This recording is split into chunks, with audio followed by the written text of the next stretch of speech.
साथियों, bright future campus के YouTube channel पर बहुत बहुत स्वागत और अभिनंदन है। आज हम आप लोगों को बताएंगे स्वर और व्यंजन का उच्चारण स्थान। ठीक है ना, स्वर और व्यंजन का उच्चारण स्थान एक छोटे से वीडियो में आप लोग बने रहिएगा और देखेंगे कि हम जो स्वर और व्यंजन होता है वह कहाँ से बोले जाते हैं। ठीक है ना, तो आइए हम लोग देखते हैं स्वर।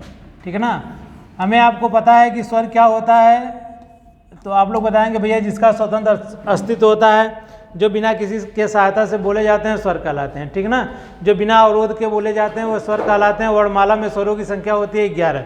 चलिएगा आप लोग देखेंगे कौन कौन से होते हैं स्वर। आ, ई, बड़ी ई, री,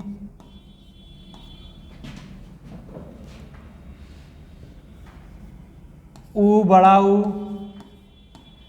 री, ए, आई, ओ, औ।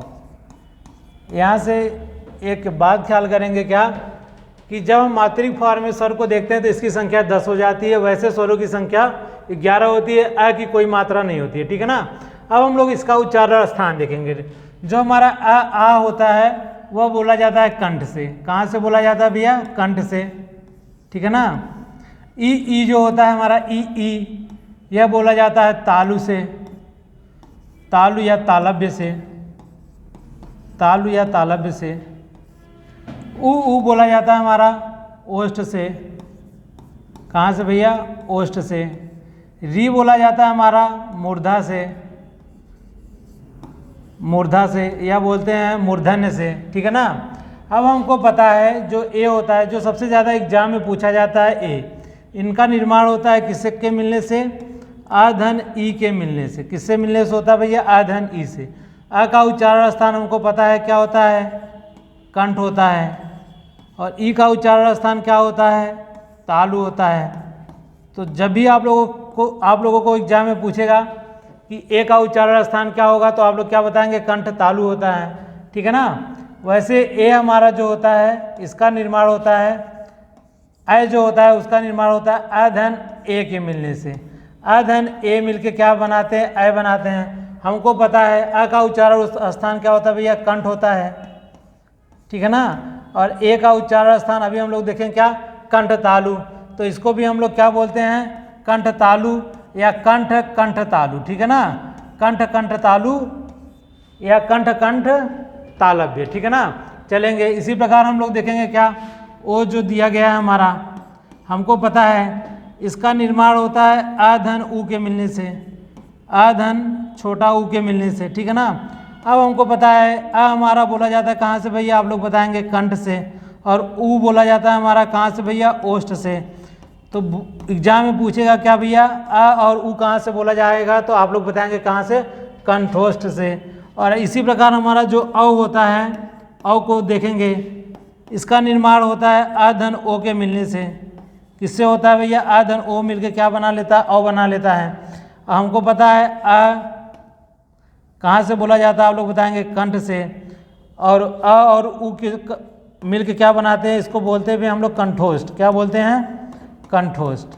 ठीक है ना, इसी प्रकार से इसको कंठ या कंठोष्ठ बोलेंगे, या एग्जाम में यही देखने के लिए मिल जाएगा कंठ और ओष्ठ। ठीक है ना, बोलिएगा। सबको क्लियर है? अब हम आगे इसी प्रकार देखेंगे व्यंजन का उच्चारण स्थान। हमको पता है जो व्यंजन हमारे होते हैं, जो व्यंजन हमारे होते हैं, पूछता है एग्जाम में कुल व्यंजनों की संख्या कितनी होती है, तो आप लोग बताएंगे 41 व्यंजनों की संख्या होती है। ठीक है ना, यहाँ पे हम लोग देखते हैं, पहले लिख लेते हैं सभी व्यंजन को। सबसे पहली बात यहाँ पे हम लोग सीखेंगे क्या कि व्यंजन कहते किसे हैं? तो जो स्वर की सहायता से बोले जाते हैं, ऐसे वर्ड जो स्वर की सहायता से बोले जाते हैं उसी को हम लोग क्या कहते हैं? व्यंजन कहते हैं। ठीक है ना, अब हम इनकी संख्या की बात करते हैं। तो 41 होता है। अब हम आप लोगों को लिख के बताते हैं। क, ख, ग, घ, अंग। इनका उच्चारण स्थान देखेंगे। उसके बाद च, छ, ज, झ, इ। फिर देखेंगे क्या? ट, ठ, ड, ढ, अड़। फिर देखेंगे क्या? त, थ, द, ध, न। फिर देखेंगे क्या? प, फ ब भ म। फिर देखेंगे क्या जो हमारे अंतस्थ व्यंजन होते हैं कौन कौन से, य र ल व। फिर उसके बाद हम लोग देखेंगे ये हमारे अंतस्थ व्यंजन हैं, ठीक है ना, अंतस्थ व्यंजन। और उसके बाद एक हमारा होता है उष्ण व्यंजन या उष्म व्यंजन, ठीक है ना, उष्म व्यंजन। इसकी संख्या होती है क्या, स ख स ह। फिर इसका उच्चारण स्थान देखेंगे। उसके बाद स ख स के बाद देखेंगे जो हमारा संयुक्त व्यंजन होते हैं छ त्र ज्ञ और स्र, ये कहाँ से बोले जाते हैं, एग्जाम में बहुत पूछता है। उसके बाद एक बचता है हमारा द्विगुण व्यंजन, ठीक है ना, जो हमारा होता है अढ़ और ये वाला अढ़, इसी को बोलते हैं उच्छिष्ट या द्विगुण व्यंजन। इनका भी उच्चारण स्थान हम लोग देखेंगे, ठीक है ना। तो जो हमारा कखा गगा होता है, जैसे हम अपने मुख की तरफ चलते हैं तो सबसे पहले हमारा क्या आता है, कंठ आता है। तो जो पहले वर्ग का, इन पांचों वर्गों को हम लोग वर्गीय व्यंजन या स्पर्शी व्यंजन कहते हैं। इनका उच्चारण स्थान जो होता है कखा गगा का, वो कंठ से बोला जाता है, ठीक है ना। कहाँ से बोला जाता है, कंठ से। उसके बाद कंठ के बाद आता है क्या, तालु। क्या आता है, तालु। उसके बाद आता है मूर्धा, जो टठा डठा वो कहाँ से बोला जाता है, मूर्धा। उसके बाद हमको पता है तथा दधन बोला जाता है कहाँ से भैया, दंत से। उसके बाद पफ पफ में बोला जाता है कहाँ से भैया, ओष्ठ से, ठीक है ना। जैसे हम लोग जाएंगे, जैसे ये किसी मानव का आप लोग मान लेंगे क्या है भैया, ये किसी मानव की संरचना है, कोई मानव है, ठीक है ना। जब हम मानव को देखते हैं तो यहाँ पे गले में उनका कंठ होता है, कंठ के बाद जीवा जहाँ पर जाती है, टच करती है, उसको बोलते हैं तालु। उसके बाद जीवा जब मुड़ के आगे स्पर्श करती है उसको बोलते हैं मूर्धा। फिर उसके बाद आगे हमको मिलता है क्या, दंत। फिर उसके आगे क्या मिलता है, ओष्ठ। उसी प्रकार से हम लोग देखेंगे क्या, पहले आता हमारा कंठ, तालु, मूर्धा, दंत और ओष्ठ। उसके बाद हम लोग देखेंगे जो हमारा य र ल व जो अंतस्थ व्यंजन होते हैं और स ख स है, वो कहाँ से बोले जाते हैं, ठीक है ना। जो हमारा य और स होता है, जो ये दोनों को हम बोलते हैं, इसका उच्चारण स्थान क्या होता है, तालु या तालव्य, ठीक है ना। दोनों देख एग्जाम में पूछ लेता है। जो हमारा ये र और ये मूर्धन्य वाला स होता है, इसका उच्चारण स्थान होता है क्या भैया, मूर्धा, ठीक है ना। उसके बाद ल और स, ये दोनों बोले जाते हैं कहाँ से भैया, दंत से, ठीक है ना। उसके बाद वह बहुत एग्जाम में पूछता है, इसका उच्चारण स्थान कहाँ से आता है, तो आप लोग क्या बताएंगे भैया, दंतोष्ठ। दंत और ओष्ठ के मिलाकर, दंत और ओष्ठ को मिलाकर जो बोला जाता है उसको हम लोग बोलते हैं दंतोष्ठ। और जो हमारा ह होता है, इसको बोलते हैं कहाँ से, इसका उच्चारण स्थान होता है कंठ से, ठीक है ना। इतनी बात सबको समझ में आई होगी, चलिएगा। उसके बाद हम लोग देखते हैं एग्जाम में यहाँ से सीधे क्वेश्चन बनता है क्या, कि जो हमारे संयुक्त व्यंजन होते हैं इनका निर्माण किन दो अक्षरों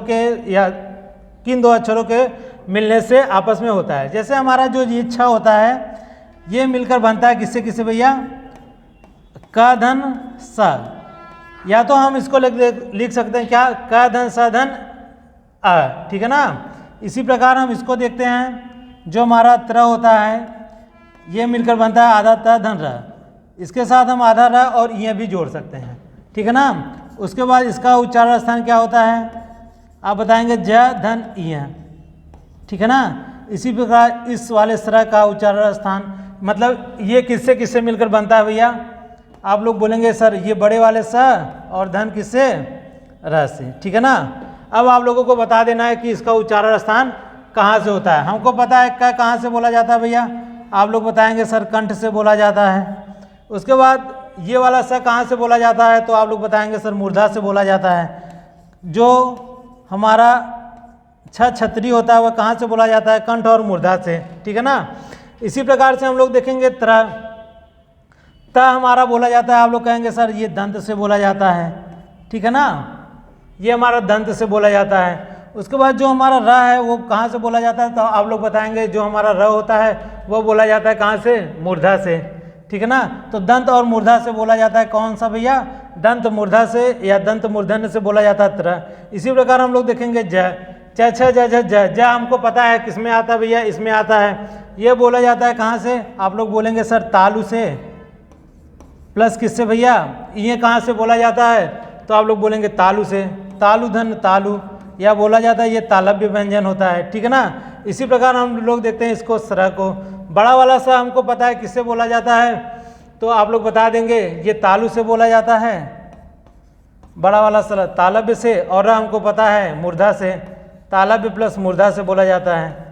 बोलिएगा किसी को कोई दिक्कत है तो बोल देंगे।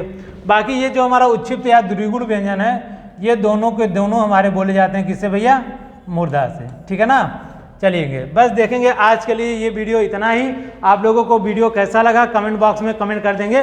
यहाँ से एक क्वेश्चन आप लोगों को यूपी पुलिस के एग्जाम में 2 नंबर का देखने के लिए मिल सकता है। थैंक यू, धन्यवाद, जय हिंद, जय भारत।